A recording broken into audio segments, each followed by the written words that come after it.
Assalamualaikum warahmatullahi wabarakatuh. Waalaikumsalam warahmatullahi Waalaikumsalam warahmatullahi wabarakatuh. wabarakatuh.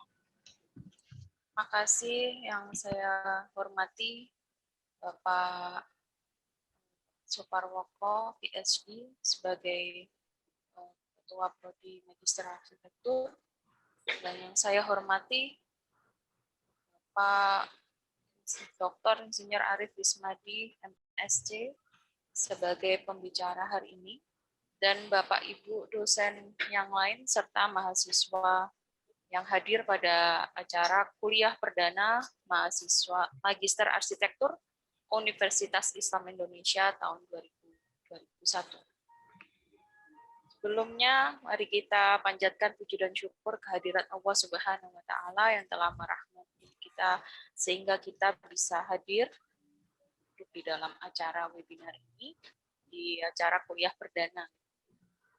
Serta tidak lupa kita sholawat serta salam kita aturkan kepada Nabi besar kita Muhammad SAW. Semoga syafaatnya sampai kepada kita di hari akhir. Amin.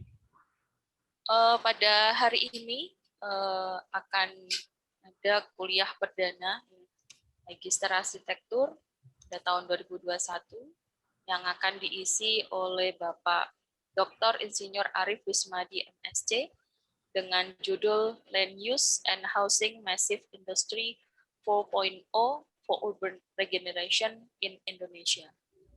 Sebelumnya, mari kita mulai dengan sambutan dari Bapak Kaprodi Magister Arsitektur Universitas Islam Indonesia yang akan disampaikan oleh Bapak Suparwoko, PhD.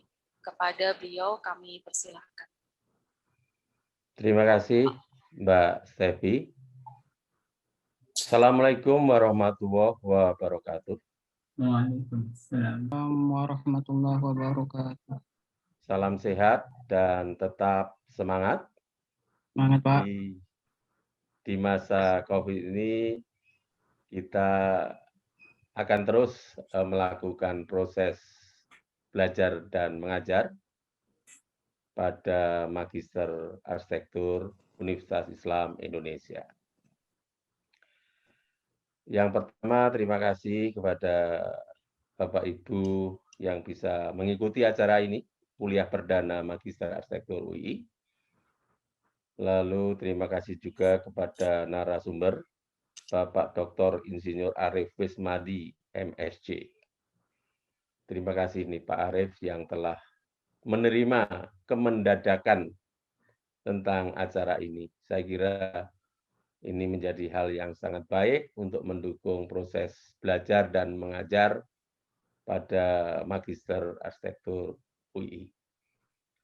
Terima kasih juga saya ucapkan kepada para mahasiswa baru. Terima kasih. Jadi kita pada semester ini, semester genap 2020-2021, hadir 5 mahasiswa baru. Kalau semester yang lalu kita memiliki sekitar 6 mahasiswa baru.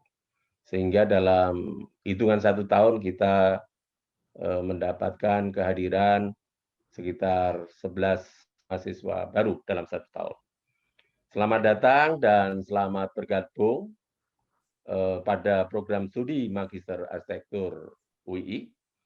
Semoga panjenengan semua, mas-mas dan mbak-mbak semua, bisa belajar dengan lancar dan baik. Begitupun para mahasiswa semester sebelumnya, kita ketemu lagi dalam acara kuliah perdana ini. Selamat melanjutkan proses belajar, semoga tetap lancar dan tetap semangat. Saya mendapatkan masukan yang sangat baik ini dari kuliah perdana, nanti disampaikan oleh Pak Arif tentang Land Use and Housing Massive Industry 4.0 for Urban Regeneration in Indonesia. Saya kira ini tidak banyak mungkin para akademisi, bahkan pemangku pemerintahan melihat materi yang semacam ini. Jadi yang melatar belakang yang pertama tentu saja kekurangan rumah. Ya, kekurangan rumah kita per tahun itu lebih dari 1 juta per tahunnya, lebih ya. Lalu hingga sekarang penumpukan kekurangan rumah itu hingga 12 juta. Jadi sangat banyak sekali. Dengan adanya program 1 juta rumah hingga sekarang sampai sekarang belum selesai. Sehingga ke depan masih terus dilanjutkan. Sehingga ini menjadi tantangan industri 4.0. Nanti bagaimana konsep Pak Arief ini? Kita butuh bangunan rumah yang banyak, khususnya untuk masyarakat berpenghasilan rendah, baik di perkotaan maupun di pinggiran kota. Karena urbanisasi sekarang ini, masyarakat perkotaan itu jumlahnya, kapasitasnya di perkotaan, itu sudah lebih dari 60% atau sekitar 60% penduduk itu tinggal di perkotaan. Dan selama ini pemerintah itu merespon rumah untuk masyarakat berpenghasilan rendah itu ada di pinggiran. Jadi ini menjadi masalah besar. Yang pertama, ekspansi ke perdesaan itu akan memakan lahan pertanian. Lalu penumpukan yang ada di pusat ketika mereka dari pinggiran ke perkotaan ini juga akan menimbulkan banyak polusi. Sehingga alternatif masif industri untuk perumahan ini sangat dibutuhkan. Sehingga aturan-aturan main yang selama ini ada, saya kira perlu disesuaikan dengan kebutuhan masa sekarang. Sehingga akan terkait dengan spatial planning atau perencanaan tata ruang, terutama yang terkait dengan penggunaan lahan atau land use. Sehingga bagaimana ini kompatibilitas antara kebutuhan rumah di perkotaan dengan masif industri yang menjadi tantangan kita, dengan land use yang selama ini baru menampung rumah-rumah atau bangunan-bangunan yang bertingkat rendah. Sebagai contoh, ketika saya itu sempat berkunjung ke Barcelona atau di Amerika begitu, rata-rata perkotaan yang ada di negara maju itu untuk hunian di perkotaan dan komersial yang mixed use itu rata-rata 6 lantai, 7 lantai. 6 lantai, 7 lantai. Tapi apa yang terjadi di perkotaan kita itu rata-rata paling baru 2 lantai. Padahal land use di situ mengizinkan untuk 6 lantai. Nah, dorongan ini yang masih sangat problematik karena ekspansi keluar masih sangat kuat. Sementara dorongan untuk kepentingan kebijakan bangunan vertikal di perkotaan itu sudah sangat didorong oleh kebijakan. Namun belum didorong dengan action-action nyata yang mampu menjawab percepatan bangunan vertikal di perkotaan hingga sekarang. Sehingga nanti seperti apa masif industri untuk housing itu bisa dijawab oleh Pak Arief. Saya kira akan menjadi diskusi yang sangat menarik. Seminggu yang lalu kita diskusi adanya 3D printer untuk bangunan ya, terutama bangunan perumahan. Dan saya sempat bertanya, kira-kira kapan 3D printer untuk vertical building yang menengah ya, jadi bangunan bertingkat menengah itu bisa dimulai di Indonesia.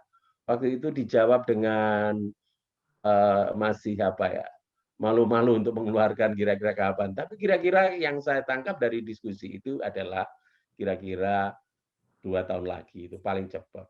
Dan ini akan menjadi tantangan kalau kemampuan industri konstruksi melalui 3D printer bangunan bertingkat sudah bisa dilakukan, syukur bisa 3 lantai, 4 lantai, sampai 6 lantai di pusat kota.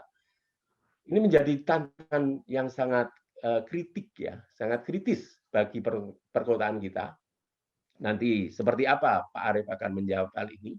Karena kompatibilitas antara kepentingan hunian bertingkat di perkotaan dengan land use yang perlu disesuaikan dengan kepentingan di masa datang, terutama di daerah perkotaan di wilayah Indonesia. Saya tidak akan berpanjang lebar, mungkin nanti diskusi ini akan sangat menarik ketika Pak Arief menyampaikan dan kita berdiskusi.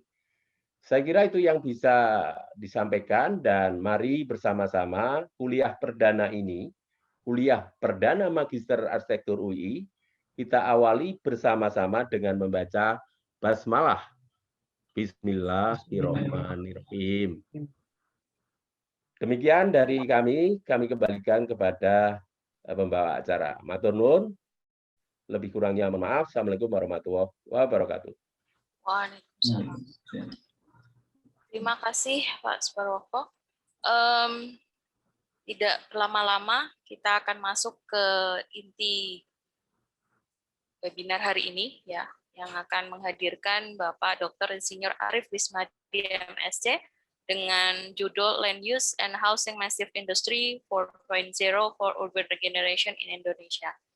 Untuk itu ada waktu 30 menit nggih Pak Arief untuk memaparkan materi. Setelah itu mungkin kita akan diskusi sekitar 20 menit, dan para partisipan bisa untuk membuat pertanyaan bisa dituliskan dalam chat box, atau nanti setelah acara untuk acara Q&A bisa langsung memberikan pertanyaannya. Untuk itu sebelumnya izinkan saya akan memoderatori kuliah perdana hari ini. Sebelumnya saya akan membacakan kurikulum vitae dari Pak Arief ya. Sebentar Pak Arief ini agar bisa melihat review Pak Arief sedikit.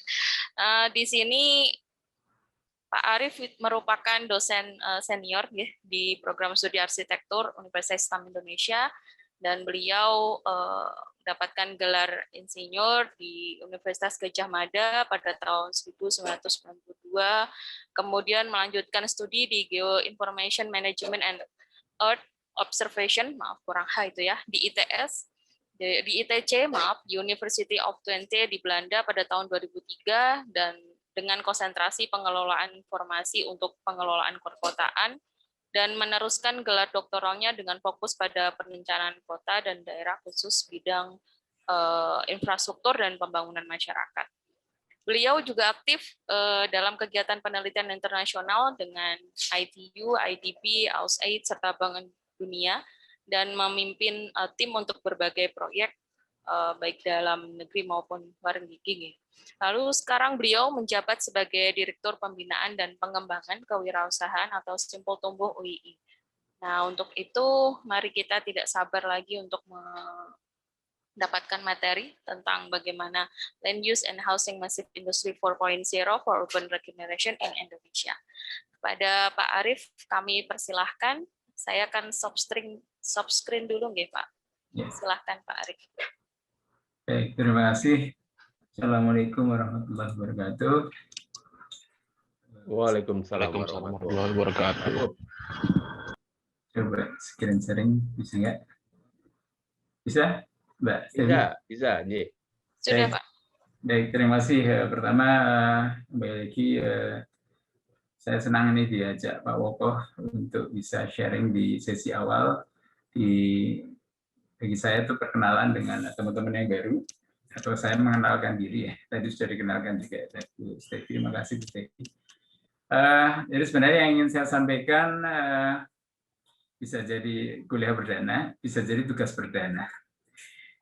Tugas perdana dalam arti adalah saya tidak bicara tugas formal gitu ya, tapi tugas untuk kita mencoba untuk agak sedikit merefresh dan merubah mindset pada saat kita belajar atau pada saat kita sekolah. Karena Anda saya yakin sudah lulus S1, kemudian mungkin ada yang sudah mengambil profesi, kemudian sekarang ngambil S2, terus besok insya Allah ngambil S3 misalnya.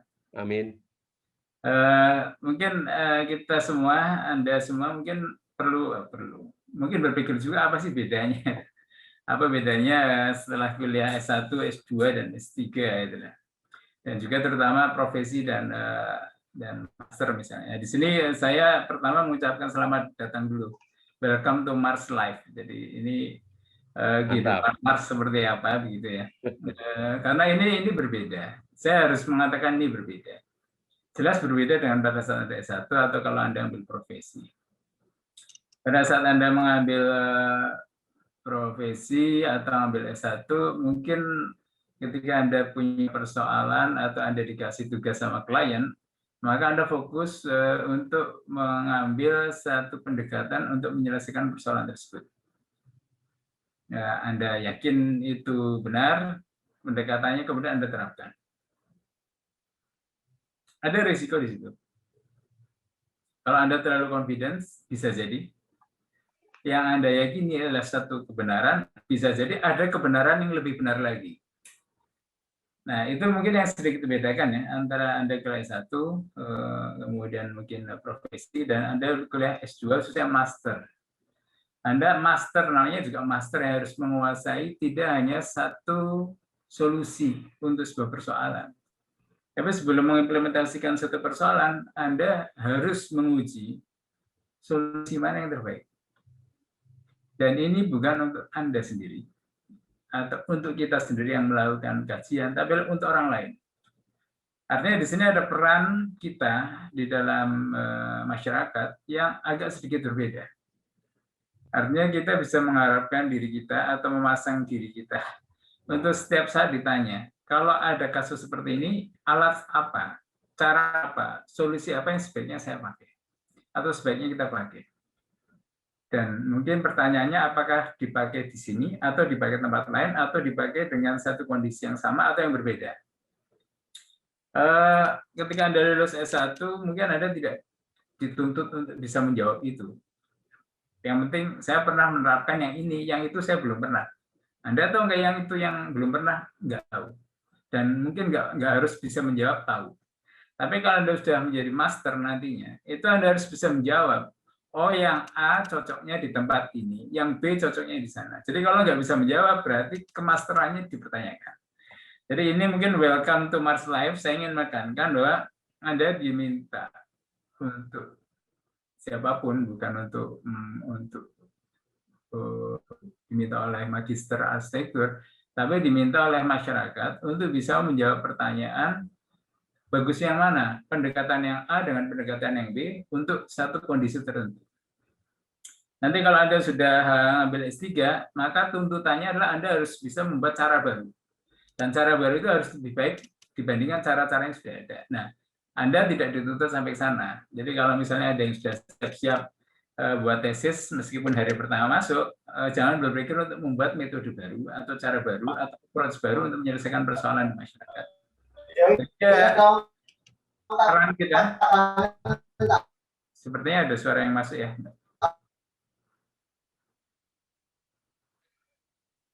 Dari Febri kayaknya. Oke. Ya, oke. Baik, saya lanjutkan.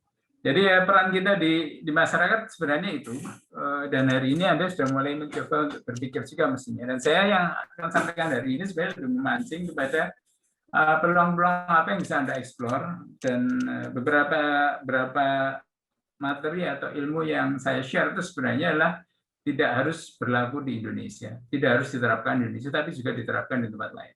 Justru di sini adalah kita mau share kira-kira, atau kita mau tawarkan kalau ini jadi topik untuk penelitian Anda, mungkin itu akan menjadi jawaban yang bagus untuk kasus di Indonesia misalnya. Nah, kemudian langkahnya sebenarnya 3 pada saat kita mengkaji, melakukan kajian atau melakukan riset nantinya, yaitu pertama adalah kita harus sangat tahu persis masalah di masyarakat yang akan kita selesaikan. Ini kebetulan Pak Woko itu di Magister Arsitektur itu akan sangat fokus kepada persoalan yang nggak selesai-selesai, yaitu housing backlog. Sehingga materi hari ini kita akan bicara housing background. Kemudian yang berikutnya adalah kalau kita sudah tahu ada persoalan, maka langkah berikutnya adalah kita harus mencari approach, mencari pendekatan untuk menyelesaikan persoalan tersebut. Dan tidak menemukan kemudian langsung menerapkan, tapi harus membandingkan dulu. Dan tugas Anda sebagai seorang magister arsitektur adalah bisa membandingkan secara benar. Di sini saya akan share beberapa pendekatan untuk menyelesaikan masalah mengejar ketertinggalan jumlah rumah. Satu adalah dari planning approach atau governance approach, kemudian yang kedua adalah dari pendekatan land use, kemudian yang berikutnya adalah dari financing, kemudian juga dari teknologi. Mungkin tidak semuanya, masih banyak sekali sebenarnya pendekatan, tapi sekali lagi kita akan menawarkan beberapa pilihan yang Anda akan explore pada saat Anda melakukan penelitian. Kemudian ketika kita sudah punya dua alat, dua cara untuk menyelesaikan persoalan, maka kita harus memutuskan mana yang paling bagus, mana yang paling tepat, mana yang paling efektif. Nah, disinilah materi yang ketiga yang saya sampaikan adalah pilihan-pilihan untuk mengukur efektivitas dari solusi. Ada beberapa aspek tentang sustainability trend, equality issue, gender equality yang akan saya share. Kemudian yang terakhir adalah sedikit kesimpulan. Baik, sekali lagi, Mars Life membuat Anda harus selalu berpikir mencari problem masyarakat, problem umat yang Anda akan bantu selesaikan. Kemudian setelah ketemu, maka yang kedua adalah mencari solusi yang mungkin bisa diterapkan dan Anda harus bisa membandingkan dan menguji mana yang lebih baik. Dan yang ketiga adalah Anda harus bisa melakukan sharing pembelajaran untuk orang lain. Kalau Anda sudah melakukan 3 hal ini, Anda sudah lulus. Tentunya sharing di sini bukan hanya ngobrol di warung kopi atau ngobrol ketemu teman, tapi dalam bentuk publikasi. Nah, ini sekali lagi, ini introduksi hari pertama sudah dihangatkan dengan apa yang harus kita lakukan pada saat nanti sampai kita lulus. Oke, yang pertama mencari societal problem yang akan kita selesaikan masalahnya. Societal problem kalau hanya ada di tetangga Anda, maka yang butuh tetangga Anda. Tapi kalau social problem adalah common problem, tidak hanya di kampung Anda, tidak hanya di desa Anda, tidak hanya di kota Anda, tidak hanya di kabupaten Anda, tidak hanya di provinsi Anda, tapi common problem, persoalan umat seluruh dunia. Maka kalau Anda bisa menyelesaikan atau Anda bisa tahu alat apa yang dipakai untuk menyelesaikan untuk kasus apa, maka Anda akan dihargai dan dicari orang. Kita lihat di sini ya, persoalan housing backlog itu tidak cuma urusan orang Indonesia. Orang Amerika banyak homeless. Orang India banyak sekali.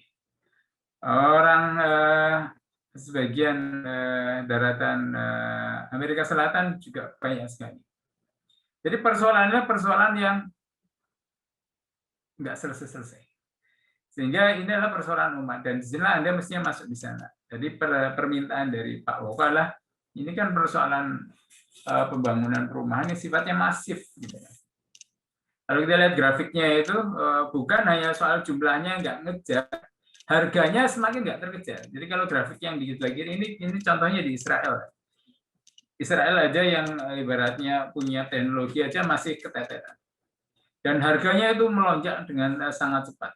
Dari yang sebelah kanan, grafik sebelah kanan, melonjak sangat cepat. Kalau yang paling atas, yang merah biru adalah Indonesia.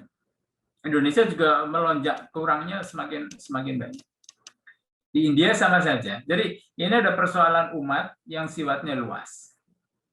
Pilihan-pilihan sekarang untuk bisa mendapatkan rumah, ada yang pinjam, ada yang beli, tapi sebenarnya jumlah tukerannya masih sangat banyak, sehingga ada orang yang dari pinjam akhirnya membeli, itu lumayan ya. Ada juga yang dari pinjam meminjam, kalau istilah guyonnya itu dari kontraktor ya, kerjanya kontrak dari satu rumah yang lain. Ada juga yang pindah rumah, itu juga segmen yang lumayan, itu bisa beli rumah dan pindah ke rumah lain yang dimiliki. Ada juga yang mungkin nasibnya kurang bagus, dari memiliki akhirnya mengontrak. Jumlahnya nggak banyak. Tapi gambar ini menunjukkan ada variasi permintaan dan jumlahnya makin banyak dan makin tahun makin banyak.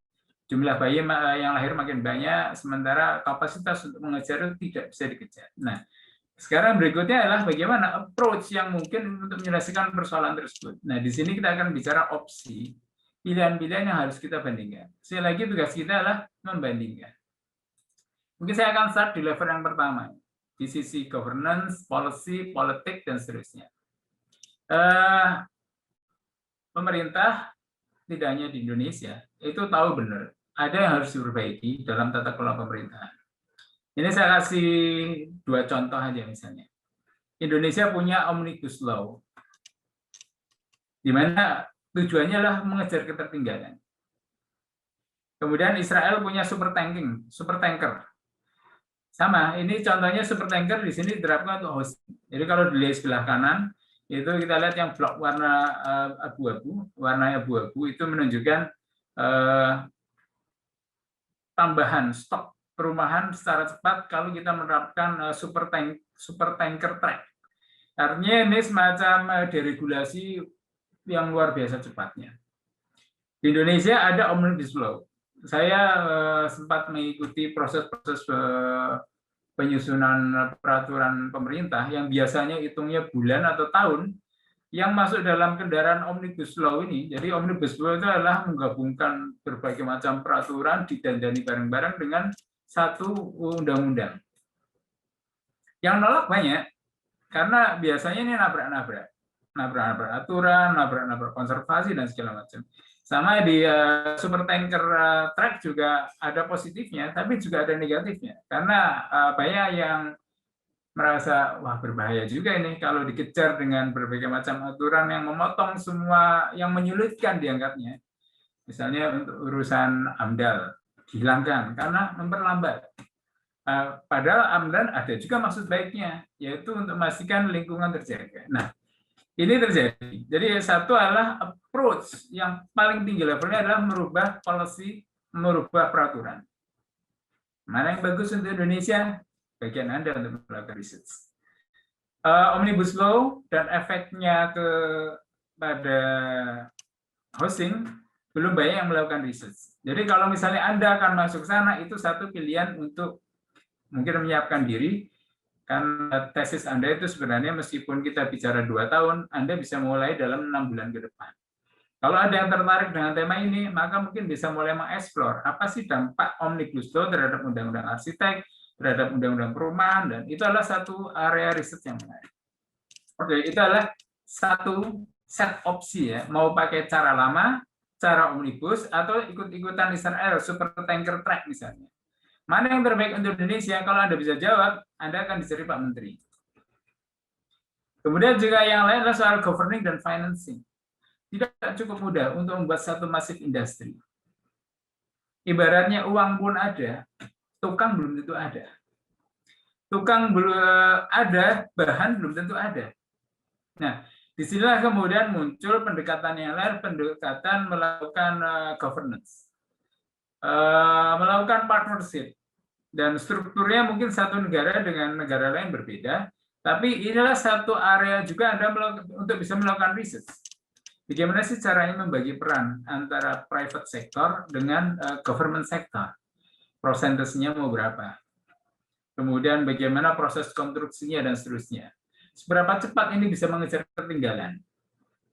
Sekali lagi jawabannya tidak di sini hari ini, tapi kalau Anda tertarik, Anda bisa explore, membandingkan antara satu tata kelola tertentu, cara model public-private partnership tertentu yang terbaik untuk, bisa jadi untuk seluruh Indonesia, untuk Jakarta, untuk kota-kota menengah, Jogja misalnya, atau kota kecil, dan itu mungkin akan berbeda-beda.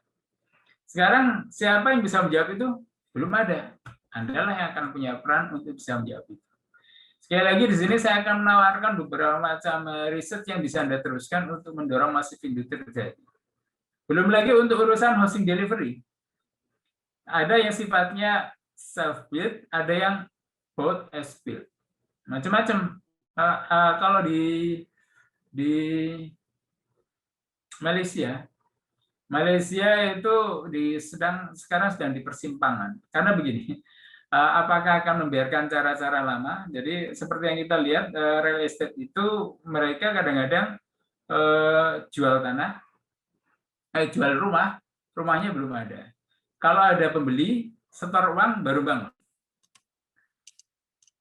Apakah harus diganti dengan pembeli itu membeli barang yang sudah jadi? Nah, ini sebenarnya salah satu pilihan juga. House delivery itu harus seperti apa? Peran-peran arsitek, desainer, kemudian juga bagaimana property developer itu bisa punya peran besar di sini. Cara mana yang terbaik itulah menjadi pertanyaan juga pada saat Anda akan melakukan tesis nanti.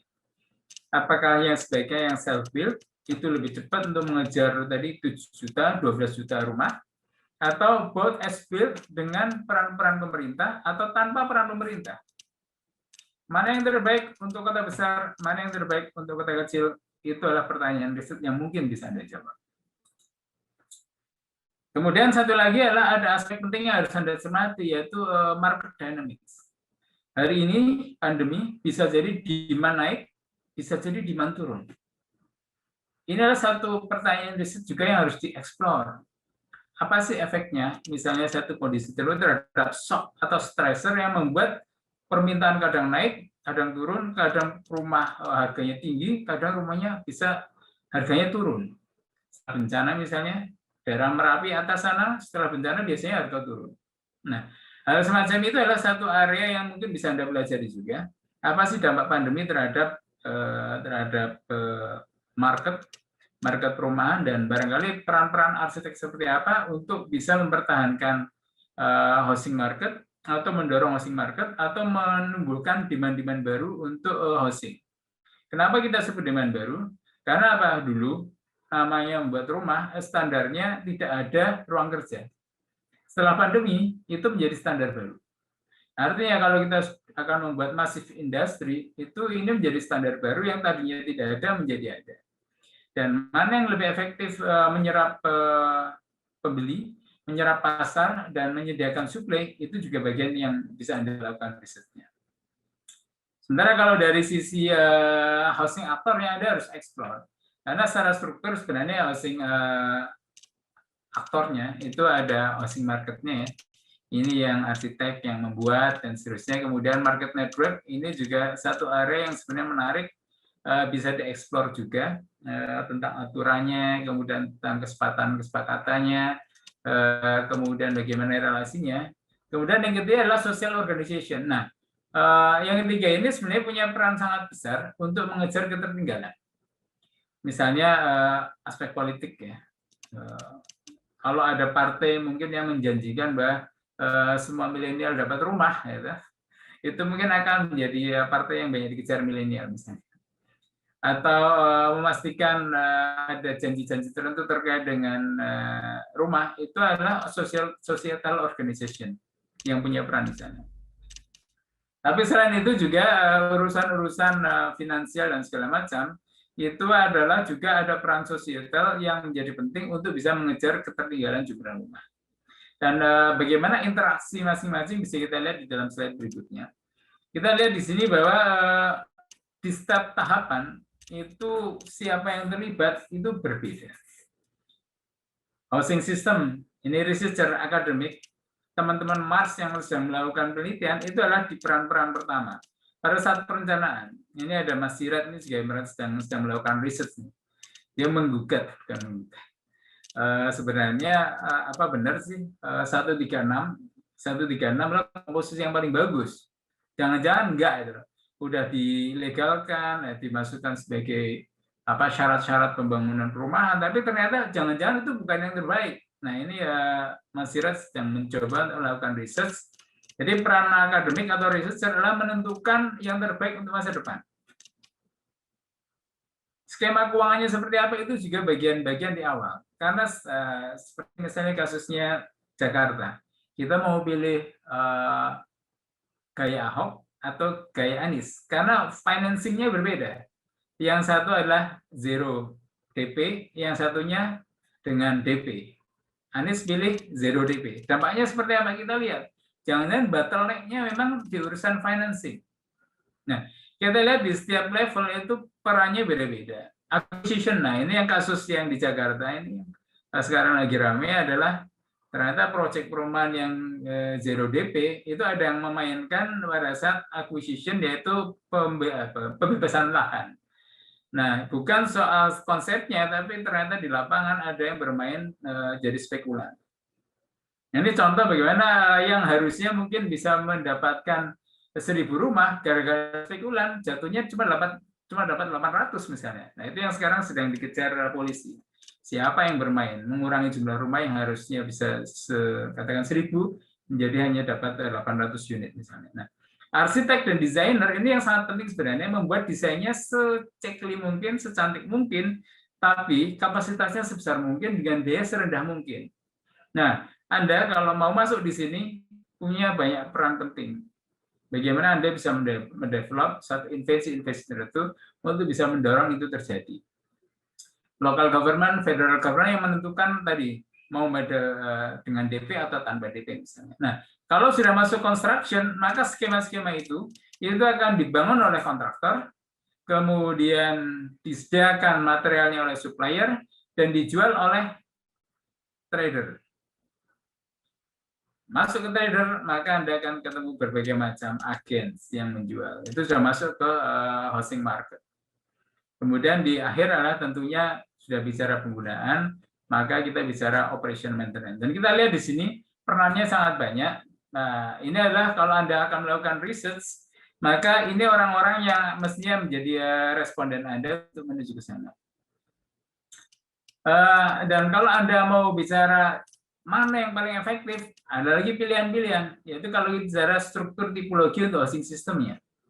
Jadi housing system itu ada individual, bangun sendiri, nggak ngajak temannya, atau yang sifatnya adalah networks. Yuk kita bangun secara kooperasi.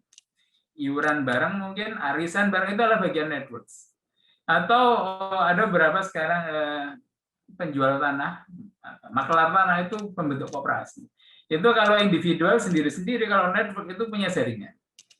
Atau di sisi lain adalah tipologi untuk housing system yang sifatnya flat atau hierarchical.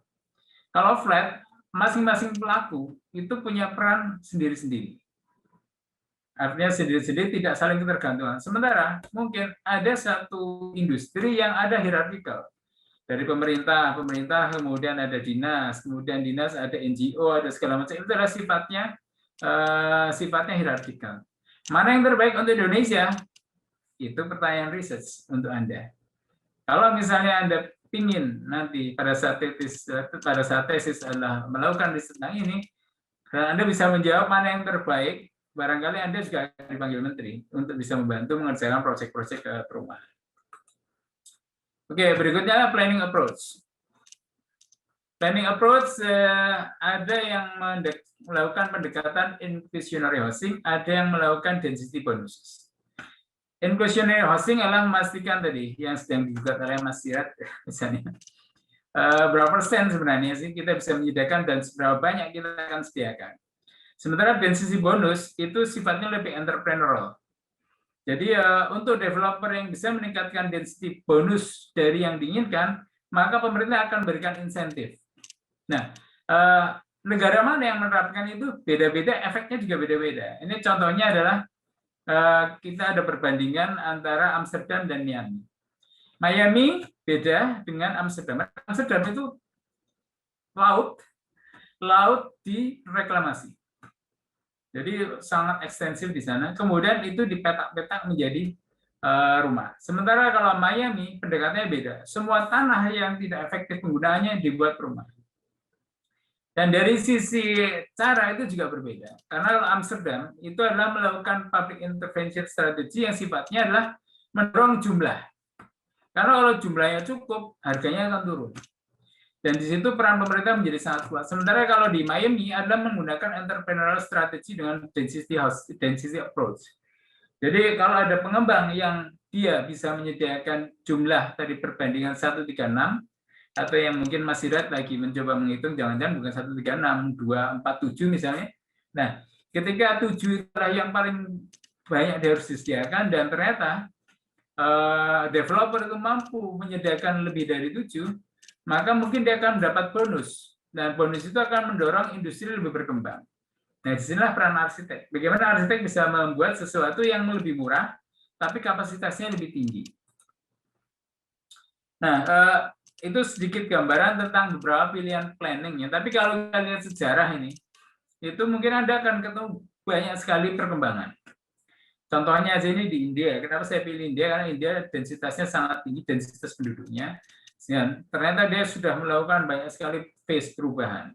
Jadi sejak tahun 40-an yaitu railway towns adalah sebuah cara untuk membuat deretan perkembangan permukiman.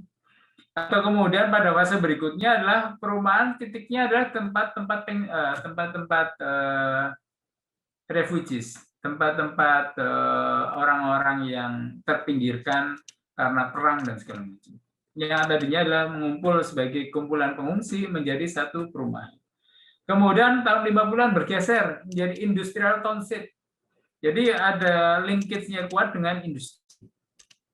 Kemudian sampai tahun 90-an setelah review bahwa industrial tidak sangat sehat, maka muncul evolusi yang baru, yaitu planet town as a new town. Kita lihat setiap periode ada evolusi yang berubah karena semakin hari semakin tidak relevan. Termasuk juga misalnya di tahun 90-an, itu investasi dari luar masuk besar-besaran untuk membentuk kota-kota baru di India. Kemudian di fase 2000-an, private masuk. Jadi private-nya bukan private internasional, tapi adalah private yang lokal. Kemudian di 2010-an ada perubahan lagi dengan new towns of industrial corridor. Jadi ketika kota-kota baru tumbuh, industrial corridor menjadi satu yang menandai ada evolusi yang berubah.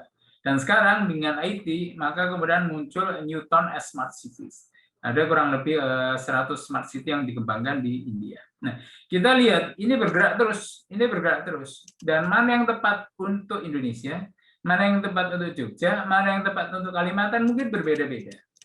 Disinilah Anda akan punya peran untuk melakukan riset, mencari mana yang terbaik untuk kota tertentu, untuk kondisi tertentu, untuk karakter tertentu. Oke, setelah masuk di planning, saya akan turun sedikit soal land use. Jadi diminta juga oleh Pak Woko, kenapa land use menjadi penting. Kalau kita masuk pada level tataran yang lebih fisik secara spasial, kita akan ketemu dengan satu kenyataan bahwa yang namanya low cost housing unit itu seringkali semakin hari semakin terpinggirkan. Concernnya Pak Woko tadi sudah jelas bahwa kita itu membangun terlalu rendah densitasnya, sehingga semakin menggerus sawah.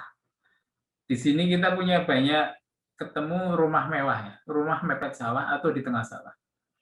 Di mana efeknya adalah mungkin terjadi kekurangan ketahanan pangan. Tapi di sisi transport, di sisi infrastruktur, begitu kita keluar 1 kilometer semakin jauh, maka pertambahan pergerakannya menjadi 2 kilometer. 1 kilometer keluar dari pusat kota, penambahan pergerakannya adalah 2 kilometer. Karena apa? Tempat kerjanya masih di pusat kota. Dan kalau ada 2 orang menjadi 4 kilometer. Dan ini tidak hanya urusan panjang perjalanan, tapi juga kabel telepon, itu juga nanti kita bicara air bersih, electricity, semuanya akan meningkat tidak hanya 2 kali lipat, tapi eksponensial. Karena jumlah orang yang berada di luar makin lama bisa makin banyak, dan itu tidak berbanding lurus, tapi eksponensial karena ada kelipatan 2 dari jarak yang berada di luar. Jadi kita kan lihat kalau misalnya ini tempat kita tinggal, kita berjalan keluar, maka semakin jauh kita tinggal keluar, maka pada saat kita bekerja, maka akan ada 2 kali lipat jarak perjalanan. Dan ini concern besar, sehingga kemudian penting sebenarnya bagaimana caranya memastikan densitas bisa dijaga agar tidak ada penambahan investasi untuk infrastruktur. Pilihan-pilihan itu namun demikian menimbulkan kontradiksi juga. Jadi misalnya seperti ini salah satu riset di Hong Kong ya. Begitu kita mau milih perumahan di tengah, ongkosnya mahal. Ongkos membangunnya mahal karena harga tanahnya akan sama. atau kita membuka industri di pinggir, itu juga ada pilihan-pilihan yang mungkin amenitas yang lain tidak mendukung. Ini contoh survei juga yang dilakukan di China, bahwa kalau kita ingin lihat sebenarnya kecenderungan orang untuk memilih rumah seperti apa, dalam kondisi land use yang seperti apa. Oh, ternyata misalnya dari sisi rumahnya, dari sisi strukturnya, oh harus fully furnished, itu lebih menyenangkan. Comfortable udah pasti. Kemudian shopping facilities, harus ikut supermarket, harus ikut shopping mall. Green amenities, lebih suka yang park daripada yang square dan segala macam. Medical facilities, harus ikut hospital. Landscape amenity, pemandangannya harus indah. Transit facilities, harus ada metro, harus ada bus, dan segala macam. Nah, kita lihat masing-masing kota itu punya variasi yang sedikit berbeda, tapi ada kecenderungan yang sama. Artinya apa? Pada saat kita akan merancang nanti, mengejar ketertinggalan jumlah rumah, kita harus berhadapan dengan pilihan-pilihan ini yang mungkin akan menentukan sukses atau tidaknya penjualan rumah kita. Ini ada survei juga tentang housing preference ya. Jadi kenapa sih Anda memilih rumah? Dibeli di antara sekian banyak pilihan. Misalnya pertama adalah housing price. Jadi kalau Anda sebagai arsitek, maka yang harus Anda pikirkan adalah bagaimana cara menurunkan harga rumah dengan membangunnya atau memiliki lahannya atau site-nya. Ada kecenderungan orang untuk mencari yang lebih besar. Ini adalah kontradiksi. Karena apa? Bangun yang lebih besar tentu ongkosnya lebih mahal.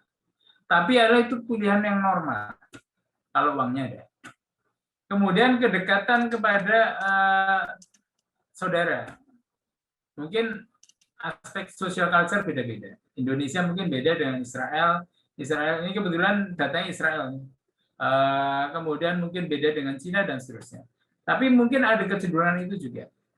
Kemudian education service, community karakter, dan seterusnya. Jadi sekali lagi adalah kalau kita bicara pilihan land use, pilihan desain land use harus seperti apa, ini menjadi satu hal yang penting. Oke, sekarang saya akan masuk lagi kepada yang untuk mengejar ketertinggalan dari sisi solusi untuk local housing. Mungkin ada solusi-solusi teknologi yang cepat, bagus, barangnya teknologinya baru dan seterusnya. Tapi belum tentu itu bisa diterapkan di satu lokasi. Ini satu contoh aja bahwa ada yang menggunakan batu bata, atapnya pun batu bata. Karena apa? Mungkin sekarang belum tentu semua tempat cukup mudah untuk mengakses bahan baja atau baja ringan. Kayu sudah mulai habis. Nah, beberapa pilot project justru malah kembali ke tanah. Karena tanah ada di mana-mana. Cuma bagaimana cara model yang terbaik. Nah, inilah salah satu pilihan. Nah, tugas Anda sebagai mahasiswa arsitektur atau peneliti Mars, itu adalah membandingkan solusi engineering seperti apa yang mungkin paling mudah untuk mendapatkan sumber daya. Kemudian yang kedua juga adalah paling mudah membangun hanya dengan tangan tanpa teknologi yang terlalu banyak. Kemudian juga paling nyaman ditinggali misalnya. Nah, inilah bagian penelitian yang Anda bisa lakukan di sana. Belum lagi urusan material ya. Kalau di tempat kita yang rajin melakukan penelitian material ada Pak Nur, Prof Nur, kemudian ada Pak Aji dan teman-teman yang lainnya adalah sangat mengeksplor bagaimana material itu menjadi pilihan. Karena material adalah kurang lebih perbandingannya hampir 50% ya, 50% dari biaya konstruksi. Jadi kalau Anda bisa menekan biaya material, maka mungkin akan bisa diterapkan affordability untuk masif housing. Dan yang kemudian yang disampaikan lagi adalah oleh Pak Woko adalah 3D printed houses. Ini adalah teknologi baru, tidak hanya konsep, tapi sudah bisa dibuat. Salah satu solusi yang mungkin, yang barangkali Anda bisa masuk ke sana untuk melihat apakah ini bisa berfungsi. Kalau iya, apakah untuk semua golongan atau hanya untuk golongan tertentu? Apakah untuk semua ukuran atau hanya ukuran tertentu? Tadi idenya Pak Woko, bisa nggak ini untuk bangunan tinggi misalnya? Atau bangunan 8 lantai? Yang sekarang model-model yang ada bangunan cenderung 1 lantai. Kemudian tren IT selain 3D printing adalah tren untuk menerapkan teknologi yang sangat baru, yaitu teknologi blockchain dan IoT. Seperti apa itu bagian dari 4.0 teknologi? Jadi begini, saya sedikit menjelaskan tentang ke depan dengan teknologi 4.0, teknologi assembly dan segala macam, yang memungkinkan Anda untuk membeli tiang, membeli kolom, membeli dinding, membeli jendela, tinggal dirakit. Yang sering menjadi persoalan ternyata bisa jadi yang Anda beli itu bukan pasangannya. Anda mau beli kolom tipe A yang harusnya disambungkan tipe 2 untuk platnya, ternyata salah beli misalnya. Nah, blockchain teknologi itu adalah satu teknologi yang memungkinkan Anda tidak akan salah beli. Karena apa? Kalau Anda sudah tahu atau sudah punya desainnya, kemudian dengan IoT atau dengan sensor, Anda bisa memilih apakah bahan bangunan atau kolom, atau kusen, atau plat, atau dak, atau sloof, itu cocok dengan bangunan yang Anda rancang. Nah, ini sedang dikembangkan bagaimana teknologi blockchain dan IoT itu bisa memastikan tidak terjadi salah beli. Ya kalau cuma salahnya satu nggak masalah, tapi kalau udah mau buat bangunan ribuan unit, salah sistem, maka bukan kecepatan yang diperoleh, tapi justru perlambatan karena setiap sambungan tidak fit dengan apa yang dirancang. Tren lagi yang barangkali kalau Anda mau riset di sana juga bisa. Kemudian satu yang menarik lagi, teman-teman Anda atau Anda sendiri itu sudah mulai tertarik dengan parametric design.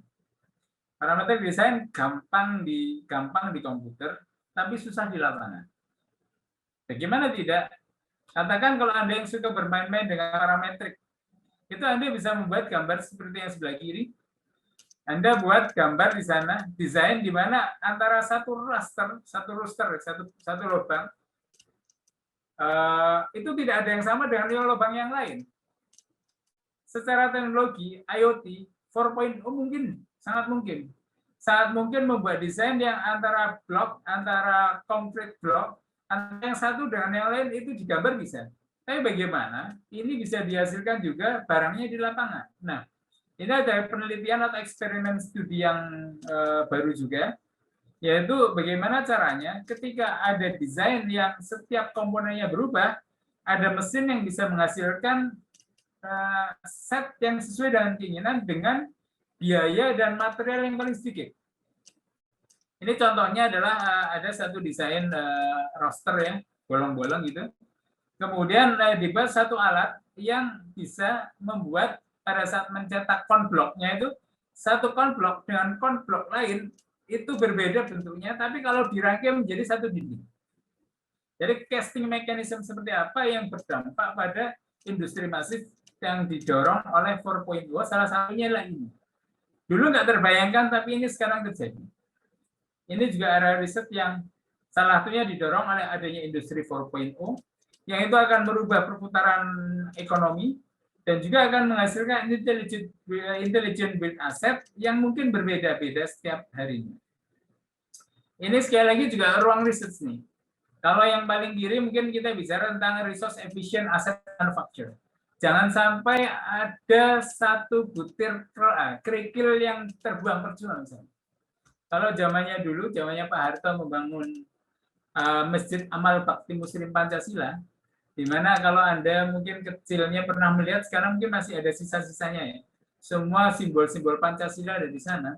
Itu dulu juga dilakukan riset untuk memastikan tidak ada sepotong kayu pun yang tersisa. Jadi kalau kayu dari pasar, dari toko, ketika dipotong-potong tidak akan ada sisanya. Sehingga bentuknya ya tidak aneh, tapi faktanya adalah menghilangkan kemungkinan resources yang terbuang. Nah, itu adalah salah satu yang mungkin lebih mudah dilakukan sekarang dengan 4.0. Kalau dulu itu ya dicoba-coba, digambar, dihitung, dibuat model, tapi kalau sekarang dengan komputer itu mungkin.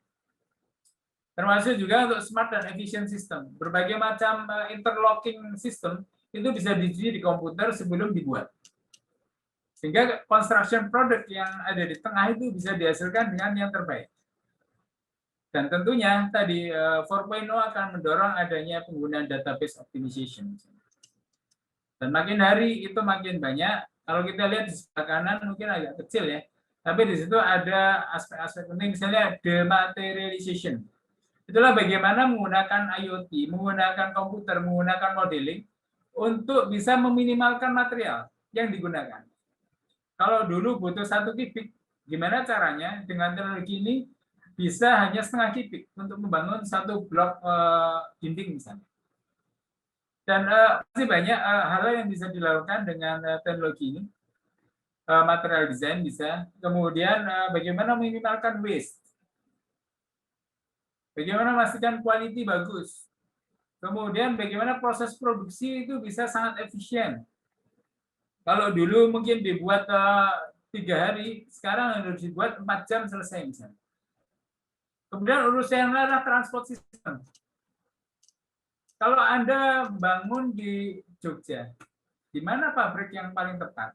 Agar pada saat dibawa prekasnya, itu ongkosnya tidak terlalu mahal. Kemudian urusannya assembly systemnya. Bagaimana caranya agar pada saat membangun, itu ibaratnya nenek-nenek bisa bangun.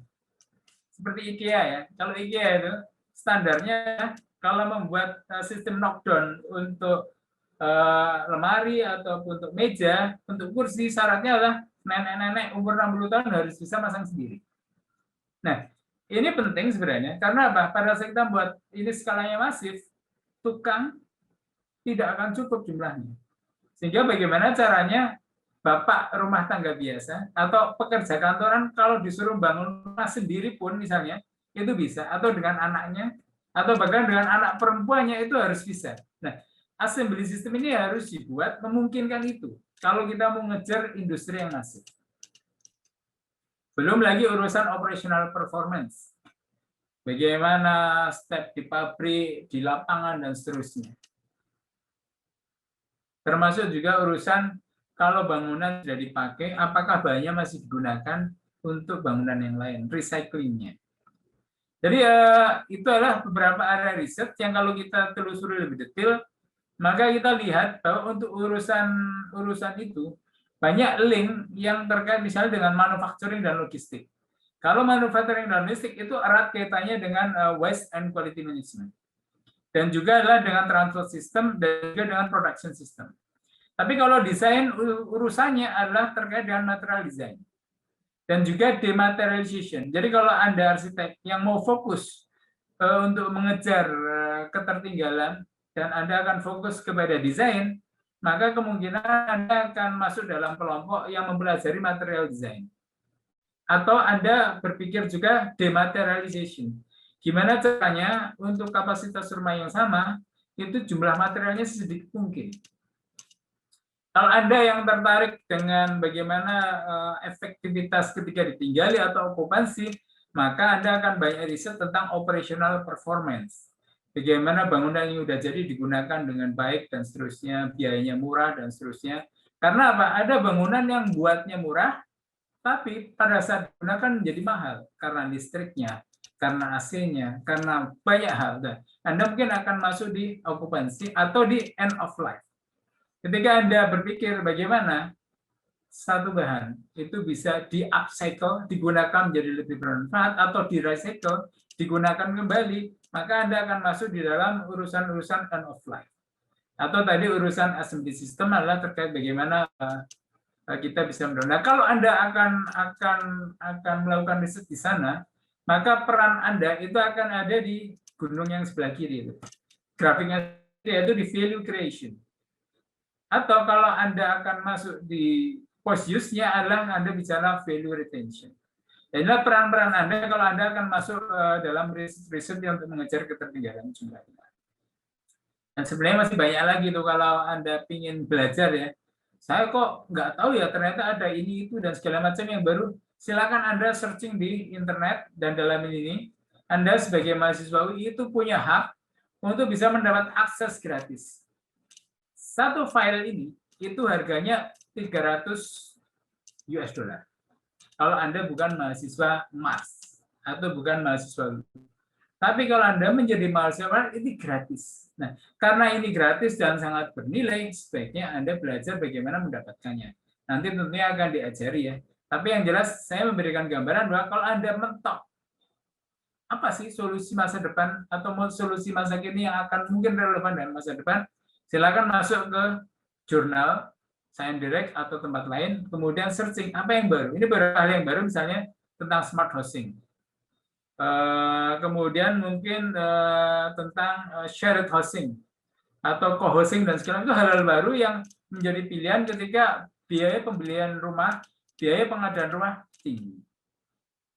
Oke, bagian-bagian yang saya jelaskan di awal adalah pilihan-pilihan yang sebenarnya harus Anda uji. Tapi pada saat setelah Anda uji, Anda bandingkan, Anda harus memilih mana yang terbaik. Nah, di tahap berikutnya adalah kita bicara tentang measuring the effectiveness of solution. Jadi ini tahap ketiga biasanya. Kalau Anda sudah tahu problemnya, Anda sudah tahu pilihan-pilihannya, maka pada saat memilih pilihan-pilihan solusinya, maka pada saat Anda memilih solusi tersebut, Anda harus bisa mengukur efektivitas dari solusi. Nah, di sini kita akan punya terminologi. Yang pertama adalah planet. Kita bicara planet, people, dan profit. Pertama adalah planet. Ini sebenarnya gerakan baru. Gerakan baru. Di sini mungkin yang paling endorse itu Ibu Sugini dan beberapa teman yang lain. Itu apa-apa harus sustainability masuk di sana. Nah, aspek sustainability itu bisa menggunakan modern teknologi atau new traditional atau menggunakan pendekatan yang lain. Ini sendiri bisa dibandingkan, tapi yang jelas modern teknologi mungkin agak costly. Anda bisa lihat ada photovoltaics, ada solar thermal, ada wind generator, ada macam-macam. Ini teknologi-teknologi yang baru. Pertanyaannya, apakah orang miskin punya hak? Bagaimana mereka bisa mengakses hal-hal semacam ini? Karena apa? Bangunan ini itu pada saat dibangun mahal, tapi pada saat menggunakan murah. Sementara orang miskin itu mungkin punya kesulitan di awal adalah untuk membeli. Dan sekarang kalau dengan skema DP 0, maka mereka memungkinkan. Sekarang motor DP 0, mobil DP 0, rumah juga DP 0. Artinya untuk mengakses pembelian itu mungkin. Tapi bagaimana dengan cicilannya? Bagaimana nanti pada saat mengoperasikan? Bangunan-bangunan dengan pendekatan sustainability itu biaya operasinya sangat murah. Sementara bangunan yang murah dibuat, tapi tanpa konsep sustainability, itu mungkin dijual murah, tapi operasional sehari-harinya jadi mahal. Listriknya jadi mahal, AC-nya jadi mahal, dan seterusnya. Nah, ini satu kriteria penting untuk Anda akan harus menguji apakah bangunan yang Anda buat nanti juga sustain dalam aspek pengoperasian minimum, dampaknya terhadap lingkungan juga minim. Ini ada beberapa sustainability indicator ya, detailnya mungkin ada di sana. Ada yang terkait dengan environmental sustainability, ada juga yang terkait dengan social economic indicator. Yang pertama misalnya energinya. Bagaimana energi bisa minimum? Bagaimana bisa mengurangi gas rumah kaca? Kemudian material. Bagaimana kita bisa mengurangi jumlah material yang digunakan dengan melakukan reuse material? Bagaimana dengan kemungkinan melakukan invensi untuk konkrit, baja, dan seterusnya? Bagaimana memungkinkan untuk melakukan dematerialisasi? Bagaimana cara kita bisa mendorong untuk local sourcing sehingga tidak perlu membawa material non-jauh di sana untuk dibawa ke tempat kita? Kemudian juga aspek-aspek inovasi. Bagaimana innovation strategy dan teknologi? Mars cukup mendorong ini untuk menuju ke sana. Kemudian juga soal socio-economic indicator ya. Employment creation, bagaimana bangunan bisa meningkatkan employability, meningkatkan economic opportunity, bagaimana bisa meningkatkan kemampuan, skill, dan training capacity, kemudian safety and health. Nah, inilah aspek-aspek penting untuk menguji dari sekian banyak policy, dari sekian banyak land use model, dari sekian banyak financing model, dari si indikator mana yang terbaik. Anda harus punya alat ukur untuk memilih cara yang terbaik. Salah satunya alat ukurnya adalah aspek sustainability atau aspek planet. Aspek lain adalah aspek people.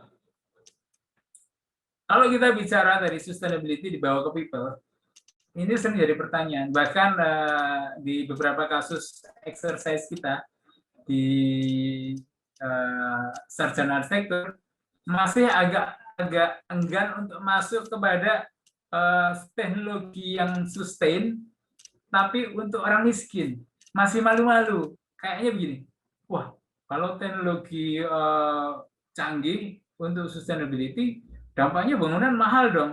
Mana nanti nggak kebeli dong orang miskin. Nah, itu menjadi pertanyaan penting sebenarnya. Apa kita benar-benar mau memberikan akses rumah murah untuk orang miskin, tapi murah sesaat, setelah itu satu, listrik mahal. Mungkin kalau pakai AC mahal, gas mahal. Belum lagi soal dia sering sakit. Kalau dia sering sakit, biayanya jadi mahal. Jadi yang seolah-olah memudahkan dia untuk membuat rumah yang murah, dampaknya adalah kemahalan pada saat dia menggunakan. Gambar ini adalah ilustrasi bagaimana misalnya di Hong Kong. Ya. Di Hong Kong itu saking sulitnya buat rumah, itu kalau ini ada bangunannya yang jenah yang sebelah di atas, itu original flat. Jadi original flat aslinya kurang lebih, ini ukurannya sama dengan yang di bawahnya, itu kurang lebih ada satu ruangan besar, kemudian ada kamar mandi, ada dapur, itu dipenggal-penggal, dibelah-belah, sehingga satu flat original itu menjadi 6 flat. Contohnya adalah ada yang di sebelah kanan tadi. Nah, peneliti di Hong Kong dia juga penasaran bagaimana ini efeknya terhadap kesehatan, bagaimana efeknya terhadap penggunaan AC, bagaimana efeknya terhadap penyakit dan segala macam. Dan ternyata ada hasilnya bahwa ya mungkin dia murah dapatnya, ongkos kesehatan mahal, ongkos AC mahal, ongkos macam-macam mahal, risiko kebakarannya juga tinggi. Tapi faktanya begitu. Jadi rezim planning kita untuk mengejar ketertinggalan itu mungkin belum berpikir sampai ke sana. Hak-hak apa yang bisa diperoleh? Berapa menit? 1 menit lagi ya Pak. Ya, tinggal 3 slide. Baik, terima kasih untuk mengingatkan.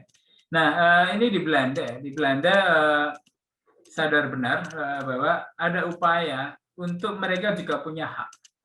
Dan ini yang dilakukan adalah misalnya ini contoh bagaimana skema untuk bisa melakukan evaluasi tidak hanya visibility dari sisi finansial, tapi juga sustainability dengan pendekatan planet tadi. Sehingga di sini adalah satu framework untuk bisa memastikan kalau ada decision, ada keputusan untuk membangun rumah tidak semata-mata visibility ekonomi, tidak juga semata-mata sustainability planet, tapi digabungkan keduanya, dan gerakan untuk bisa membawa semua pertimbangan itu ke sana itu sudah lebih maju dibandingkan kita. Karena dia menggunakan multi kriteria analisis. Belum lagi nih dampak soal gender ya. Gender income, gender travel, dan beberapa aspek gender yang lain. Misalnya dari yang sebelah kanan adalah jobs. Jadi yang sebelah kiri itu ada survei yang menanyakan apa sih efek setelah pindah rumah terhadap gender. Yang laki-laki itu yang warna ya yang sebelah kanan, yang kiri itu perempuan. Ternyata perempuan itu lebih banyak yang pendapatannya tergerus setelah pindah dibandingkan laki-laki. Kemudian dari sisi travel itu ternyata perempuan itu juga terdampak lebih buruk dibandingkan laki-laki. Karena mungkin kebanyakan kan ikut suami, kemudian ujung-ujungnya dia bepergian menjadi lebih jauh, suaminya jadi dekat gitu loh. Nah, dampak-dampak semua itu dampak yang bisa kita ukur untuk melihat kebijakan baru, planning baru, land use baru, desain yang baru, dampaknya bagaimana terhadap laki-laki dan perempuan. Belum lagi urusan pindah pekerjaan. Yang pojok kiri bawah itu adalah menjelaskan atau menggambarkan. Masih kelihatan gambarnya ya? Masih Pak. Yang sebelah kanan itu yang merah itu ternyata banyak sekali keluarga yang pindah itu perempuannya, istrinya itu kemudian pindah pekerjaan. Sementara yang laki-laki lebih sedikit yang pindah pekerjaan. Dan ini adalah sebagai contoh bagaimana ada dampak atau pengukuran-pengukuran dampak terhadap kebijakan yang kita buat. Kemudian yang ketiga, people, planet, profit. Salah satu yang menjadi penting adalah commodification. Yang barangkali startnya itu adalah dari the poor yang tadinya tidak layak atau mungkin sifatnya non-profit, sebenarnya ada potensi untuk layak. Atau sering disebut sebagai pendekatan commodification. Aslinya itu adalah sesuatu yang ilegal atau sesuatu yang temporary housing yang sangat parah yang sebenarnya tidak sesuai standar tapi ada. Kemudian mungkin itu diperbaiki menjadi social housing yang sifatnya non-profit, tapi ketika dikembangkan lebih jauh, barangkali itu menjadi for-profit model. Ini hanya ilustrasi aja, ini kos-kosan box sempit pusat kota sekarang udah diusir-usir, kayaknya masih ditutup. Di Jakarta barangkali masih ada yang mengembangkan dengan standar yang lebih bagus. Barangkali menuju non-profit atau bahkan sebenarnya yang sekarang itu, yang tidak layak itu adalah profit. Karena yang sangat irit, mungkin Anda pernah dengar di TV ya, ukurannya seukuran kuburan itu 2x1, harganya ya tidak murah, tapi itu jauh lebih murah dibandingkan kalau dia harus tinggal di Bogor atau di tempat lain. Faktanya ada dan itu adalah sesuatu yang menjadi pertimbangan penting kalau kita membuat program untuk mengejar jumlah perumahan secara masif. Terakhir, concluding remark ya, satu lagi, ini hari pertama, tapi saya mengajak teman-teman di Magister Arsitektur itu harus sensitif terhadap social problem. Apa? Hari ini yang kita diskusikan adalah backlog. Tapi mungkin lebih banyak lagi, tidak hanya sekedar backlog yang harus kita selesaikan. Kita harus sensitif. Kemudian yang kedua, kalau kita udah sensi, kita udah tahu persoalan besar apa yang ada di masyarakat, jadilah seorang arsitek yang mampu menguasai hal-hal penting untuk menyediakan solusi. Pilihan yang terbaik di mana untuk kondisi apa. Jadi tidak ambil satu solusi langsung terapkan. Kalau Anda mungkin S1, jadilah. Tapi kalau ini Anda sudah S2 dan Master, Anda harus cukup sensitif terhadap persoalan dan tahu memilih yang paling tepat. Dan kalau Anda sudah tahu mana yang tepat untuk kondisi apa, sharing. Sharing yang sudah Anda pelajari, buat publikasi, terbitkan sebagai sebuah publikasi agar diambil manfaatnya untuk orang lain. Mungkin itu saja Pak Woko, Bu Stevi, dan teman-teman semua. Matur nuwun. Semoga ini ada manfaatnya. Dan kita bisa diskusi setelahnya. Assalamualaikum warahmatullahi wabarakatuh. Waalaikumsalam warahmatullahi wabarakatuh. Terima kasih Pak Arief untuk paparannya yang sangat menarik ya. Kita sudah ada satu penanya Pak Arief. Saya nanti tanya juga, tanya juga ya. Oke, baik Pak Woko. Saya ada satu pertanyaan dari Pak Supriyanta. Beliau bertanya bagaimana desain rumah ideal di era new normal, Pak Arief.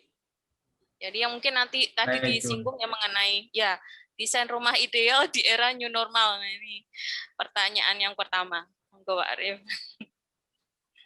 Langsung dijawab ya. Oke. Ya, baik. Terima kasih Pak Supri. Ini harusnya jawab mahasiswa Mars nih. Buat pilihan, kemudian dibandingkan, kemudian dilaporkan Pak Supri. Ini loh Pak Supri, pertanyaan Pak Supri sudah saya jawab dengan bisa. Tapi oke, saya coba explore ya dengan rumah ideal di era new normal. Yang disebut dengan new normal benar-benar new normal. Jadi bukan kembali ke yang lama, tapi normal baru. Normal baru itu ada dua kemungkinan. Kemungkinan karena memang pandemi nggak berakhir, ya kan? Atau pandemi sudah berakhir, tapi orang menganggap pandemi belum berakhir. Dan salah satu syarat yang penting sebenarnya kalau asumsinya seperti itu atau kondisinya seperti itu, kita harus punya sistem yang memungkinkan gaya-gaya kerja gaya baru ini tetap bisa terlaksana. Ya contohnya aja, sekarang sudah mulai rumah-rumah kecil pun itu selalu ada space untuk working space. Jadi working space itu selalu ada. Rumah kecil pun tipe 21 ibaratnya di sana. Di sinilah peran arsitek sebenarnya. Bagaimana caranya bisa membuat rumah kecil itu cukup silent untuk zooming, cukup zoomable, cukup instagramable, dan peran arsitek atau dalam inventor di bidang arsitektur sangat diperlukan sebenarnya. Itu satu. Kemudian yang kedua adalah bagaimana proses rutinitas untuk memastikan setiap kali kita masuk rumah badan kita bersih. Nah kalau dulu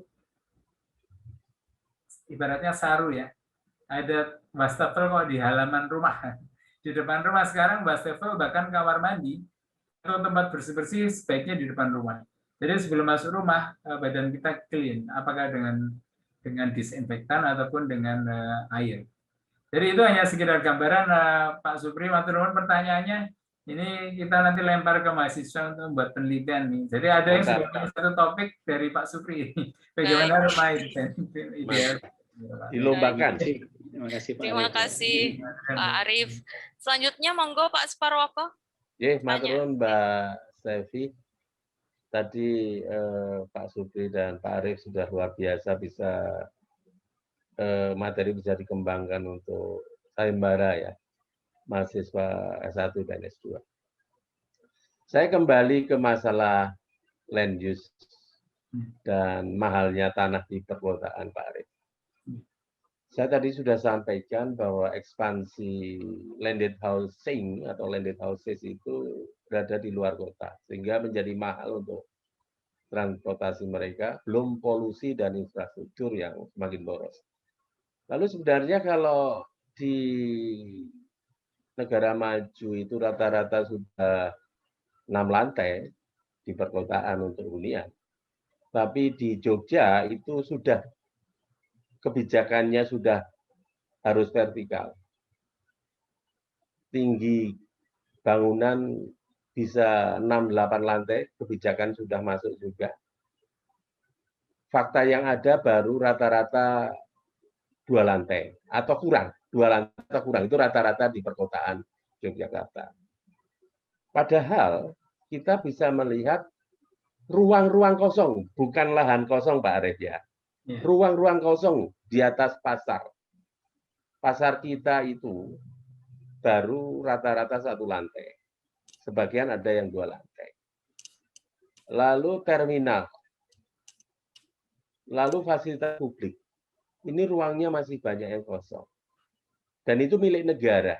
Artinya kalau bisa kerjasama antara developer dan tanah milik negara, ini kan menjadi sangat alternatif yang cukup baik tanpa berpikir harga tanah dan sebagainya. Sehingga kemungkinan rumah murah vertikal di perkotaan itu bisa dibangun. Dan kebijakannya juga ke sana juga sudah ada. Tapi sampai sekarang belum ada nih Pak Arif. Kira-kira menjelaskan semacam ini seperti apa Pak Arif? Matur nuwun. Baik. Terima kasih. Mungkin sekalian saya jawab ini dari Haira ya. Harian Najma ya. Jadi sekaligus jawaban untuk Pak Woko akan saya pakai untuk menjawab pertanyaan Haira ini. Haira menjawab, izin bertanya. Saya baca ya Mbak ya. Monggo Pak. Untuk berhasil menemukan berbagai solusi dari masalah, lalu membandingkannya untuk memilih solusi yang terbaik. Seperti dibahas tadi, kira-kira ada contoh kasusnya dalam topik housing problem di Indonesia tidak ya? Saya penasaran dengan gambar aktualnya. Begini, saya akan jadikan pertanyaan Pak Woko sebagai gambaran aktual. Jadi ada persoalan, kita punya pilihan membangun di pusat kota atau di kota. Kalau kita mengejar murah tanahnya, jatuhnya di pinggir kota. Tapi kalau kita mengejar mudahnya akses, kita pilih di pusat kota. Tapi harga tanahnya mahal. Nah, ini satu actual problem. Kalau misalnya kita hanya sekedar diminta untuk sediakan 1 juta rumah, itu mungkin PU paling gampang itu membangun rumah agak jauh itu, Gunung Kidul atau mana itu. Tapi setiap hari kerjanya di kota Jakarta, di kota Jogja misalnya, itu akan jadi persoalan. Nah, solusi yang disampaikan Pak Woko tadi kan sebenarnya sangat menarik. Ini adalah contoh pilihan solusi. Jadi solusi pertama yang bisa dibandingkan adalah membuat rumah di pusat kota dengan cara tradisional, yaitu mencari lahan kosong, membeli dengan harga mahal, kemudian membangun rumah di atasnya. Itu adalah solusi tradisional. Kemudian kita bandingkan pendekatan yang diusulkan Pak Woko. Kita harus buat rumah bukan di atas lahan kosong, tapi di atas bangunan yang sudah ada. Nah, ini menarik. Karena berarti ini ada 2 solusi. Solusi pertama, solusi tradisional. Solusi kedua adalah menempatkan bangunan di atas aset negara. Nah, tentunya kemudian ada perbandingan. 1, perbandingan biaya. Gedean mana sih? Lebih mahal mana? Kalau misalnya lebih mahal pendekatan tradisional dibandingkan pendekatan Pak Woko, berarti yang unggul punya Pak Woko dong. Itu dari urusan-urusan yang terkait dengan harga. Kemudian mungkin yang terkait dengan non-harga, tapi adalah prosedur. Berapa lama kira-kira kalau membangun ala Pak Woko dengan membangun alat tradisional? Kalau alat tradisional kan dealnya asal ada uangnya, maka kita beli tanah, kemudian kita bangun, selesai sudah, 6 bulan selesai. Tapi kalau membangun di atas aset negara, maka pertanyaannya, bisa nggak 6 bulan selesai? Harus buat undang-undang, harus ini, itu, dan seterusnya. Ternyata nggak bisa 6 bulan selesai, butuh 2 tahun. Nah, dari situ kita lihat yang menang adalah yang tradisional. Punya Pak Woko mungkin kalah. Kemudian yang ketiga adalah kita lihat bagaimana dengan affordability. Yang dibuat oleh alat-alat tradisional itu ternyata dia bisa menyerap misalnya hanya 50 orang miskin. Karena apa? Kalau semua yang di orang miskin, maka nggak bisa menutup pembangunan 50 bangunan yang lain. Karena apa? Daya belinya rendah. Dia hanya bisa jual 50. Sisanya itu harga komersial. Nah, sementara punya Pak Woko itu bisa 100% untuk orang miskin.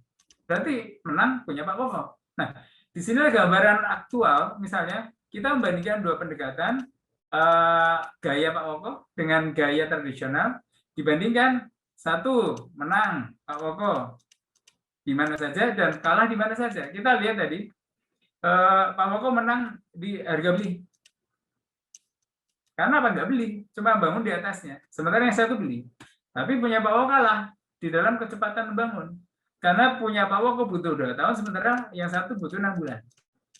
Kemudian yang ketiga adalah dari sisi jumlah orang miskin yang ditampung. Punya Pak Woko menang karena 100% diisi orang miskin, sementara yang satunya hanya 50%. Nah, kita lihat di situ sudah sangat jelas bahwa punya Pak Woko punya 2 keunggulan. Tapi apakah itu keunggulan yang terbaik?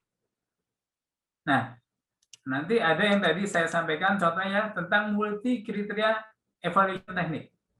Bagaimana memilih yang terbaik dengan bermacam kriteria. Karena yang dilakukan Pak Woko itu baik di 2 sisi, tapi kalah di 1 sisi. Sementara yang satunya adalah baik di 1 sisi, kalah di 2 sisi. Tapi lebih penting mana? Aspek waktu dibandingkan aspek orang miskin yang ditampung. Nah, disinilah mulai muncul persoalan membuat multi kriteria. Tapi tekniknya ada. Nggak usah khawatir. Artinya kalau kita tekniknya ada, caranya ada untuk bisa memutuskan dari 3 kriteria itu mana yang sebenarnya terbaik untuk semua orang. Nanti kalau kita udah masuk kepada decision support system atau multi kriteria decision support system, kita bisa diskusi itu untuk akhirnya kita bisa menyimpulkan the best yang mana. Begitu ya, Mbak Haira. Terima kasih atas pertanyaan. Cukup jelas, Mbak Haira? Aduh, Mbak Haira. Terima kasih, Pak Arief. Saya tak respon lagi kalau tidak ada yang lain. Topiknya Pak Arief yang baru saja dijelaskan, ini saya mendorong mahasiswa baru untuk mengambil topik ini. Nanti pembimbingnya Pak Arief, saya bisa membimbing nomor 2 lagi. Siap, Pak. Siap. Ini bagus sekali ya. Lalu 6 halaman ke belakang Pak Arief dari slide itu ada industri 4.0, ada circular economy dan intelligent build asset.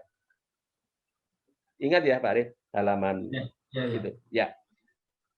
Kita punya laboratorium ada 4 ya Pak Arief, lalu ada pusat studinya ada 9. Untuk membantu Mas untuk konsentrasi di bidang ini. Kira-kira leader pusat studinya mana, lalu lab-nya mana Pak Arief? Monggo Pak Arief. Ya, baik, terima kasih Pak.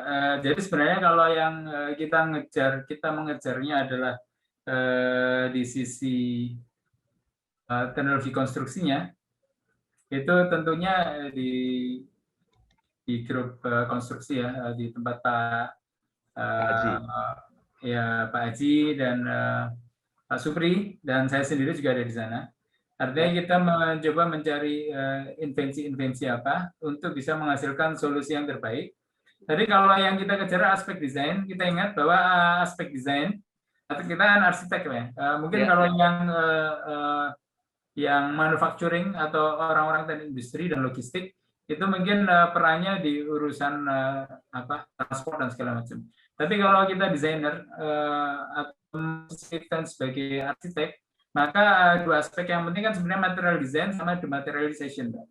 Ya. Artinya riset kita adalah untuk memungkinkan bagaimana material design itu agar desain terbaik, material terbaik, termurah bisa dibuat, dan tidak hanya termurah terbaik, adalah paling sedikit jumlahnya, paling sedikit resources-nya. Nah,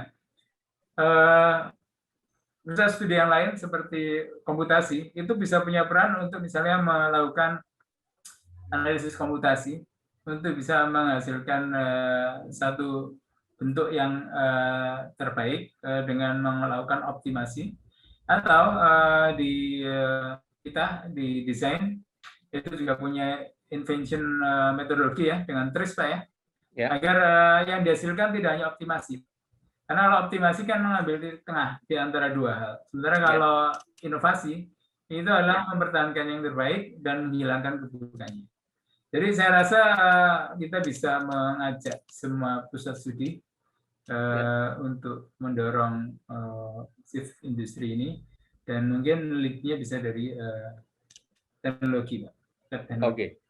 Kalau lead-nya dari teknologi, dengan kita kan dalam waktu dekat tahun ini bisa mengusulkan proposal ke Dikti, Pak Arief.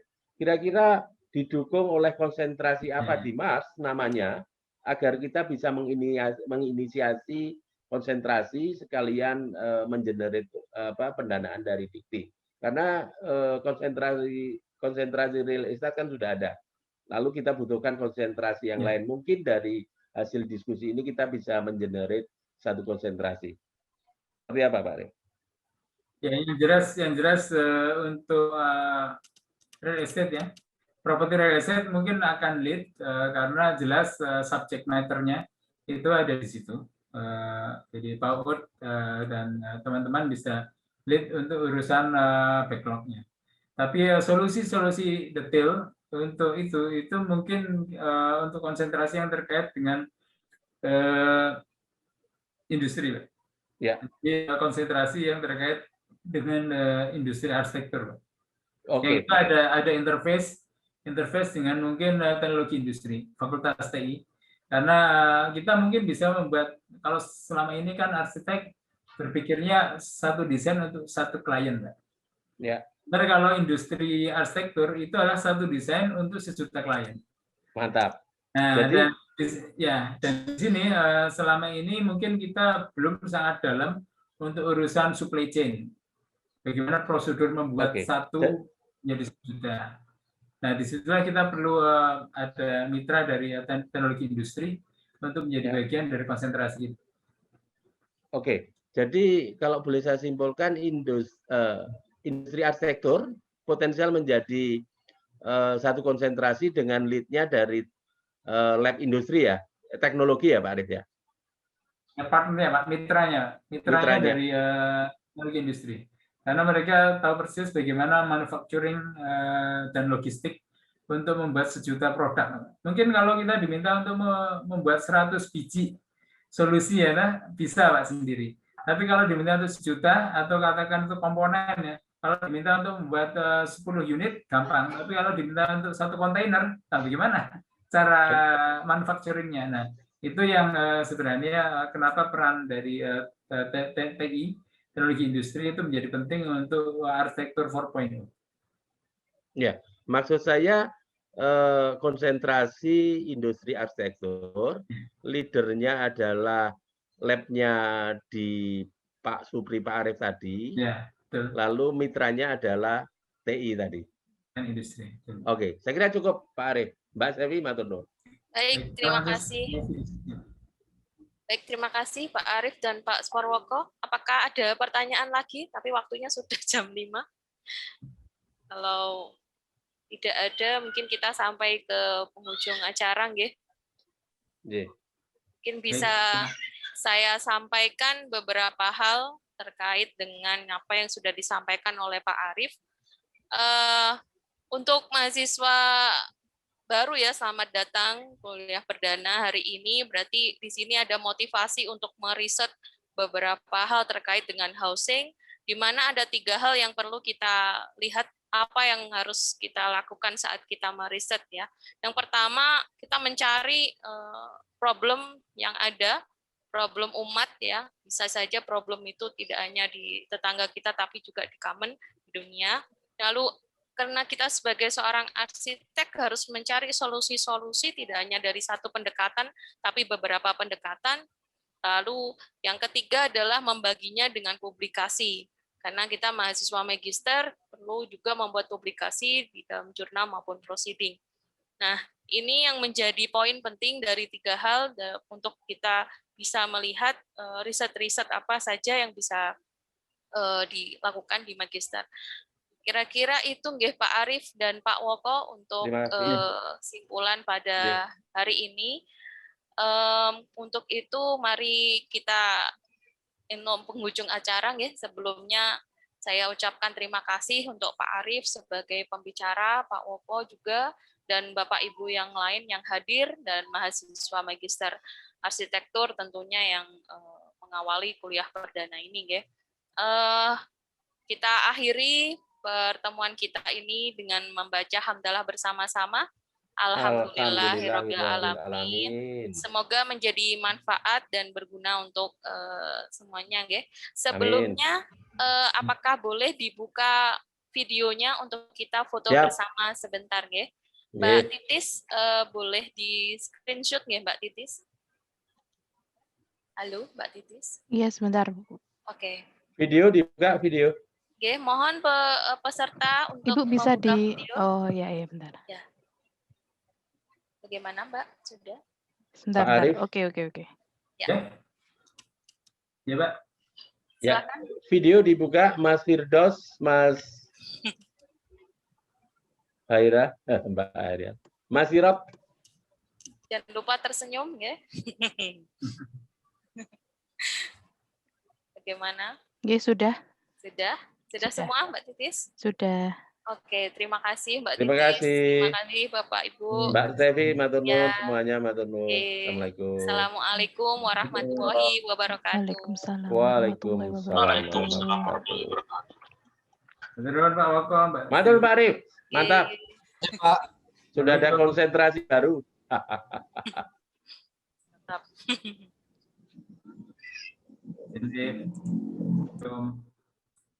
Salam. Saya izin, nggih. Assalamualaikum.